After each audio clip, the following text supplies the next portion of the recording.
हरे कृष्णा। राधे राधे कृष्ण दासी के चैनल में आप सभी प्यारे प्यारे बहन जी भक्तों का स्वागत है। और आप सब कैसे हो? कान्हा जी की कृपा से, श्री जी की कृपा से आप सभी स्वस्थ होंगे, मस्त होंगे।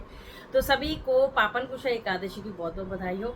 चलिए जी, कथा शुरू करते हैं, वीडियो स्टार्ट करती हूँ। पसंद आए तो लाइक शेयर करूँ जरूर से करना। इससे पहले थोड़ा सा भजन कर लेते हैं।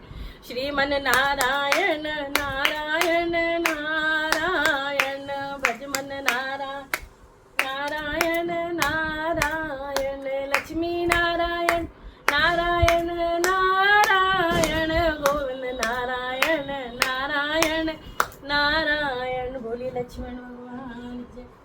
चलिए जी, कथा सुनाती हूँ।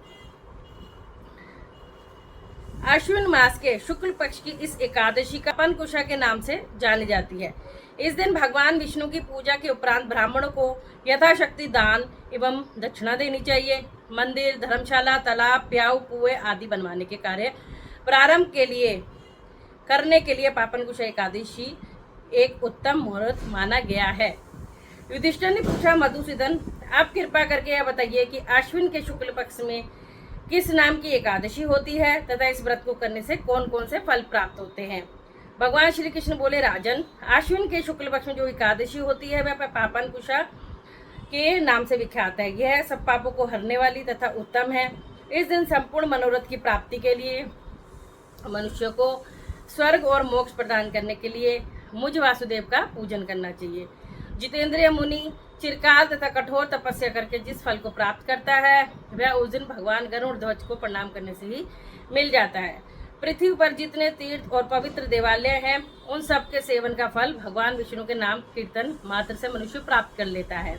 जो शंख, धनुष, चक्र धारण करने वाले सर्वव्यापक भगवान जनार्दन की शरण में जाते हैं उन्हें कभी यमलोक की यातना नहीं भोगनी पड़ती।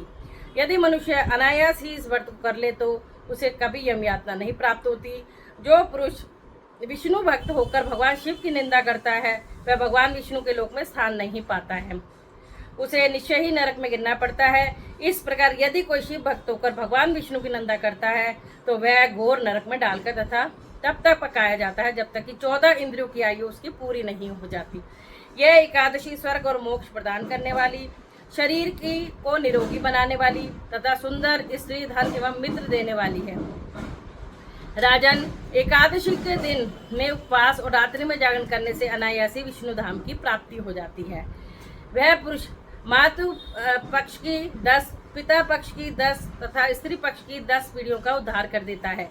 एकादशी व्रत करने वाले मनुष्य दिव्य रूपधारी, चतुर्भुज, गरुड़ की ध्वजा से युक्त, मालाओं से सुशोभित और पीतांबरधारी होकर भगवान विष्णु की धाम को जाते हैं। अश्विन के शुक्ल पक्ष में पापनकुशा का व्रत करने मात्र से ही मानव सब पापों से मुक्त हो श्री हरि के लोक में जाता है। जो पुरुष सुमान, तिल, भूमि को अन्न, जल, जूते और छाते का दान करता है वह कभी यमराज को नहीं देखता।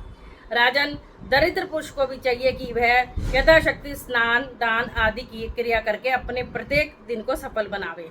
जो होम, स्नान, जप, ध्यान और यज्ञ आदि पुण्यक्रम करने वाले हैं उन्हें भयंकर यम यातना नहीं देखनी पड़ती। लोक में जो मानव दीर्घायु, धनाढ्य, कुलीन और निरोग देखे जाते हैं वो पहले के पुण्यात्मा हैं। पुण्यकर्ता पुरुष ऐसे ही देखे जाते हैं। इस विषय में अधिक कहने से क्या लाभ। मनुष्य पाप से दुर्गति में पड़ जाते हैं और धर्म से स्वर्ग में जाते हैं। बोलो श्री हरि विष्णु भगवान की जय। श्रीमन नारायण नारायण नारायण भजमन नारायण नारायण नारायण।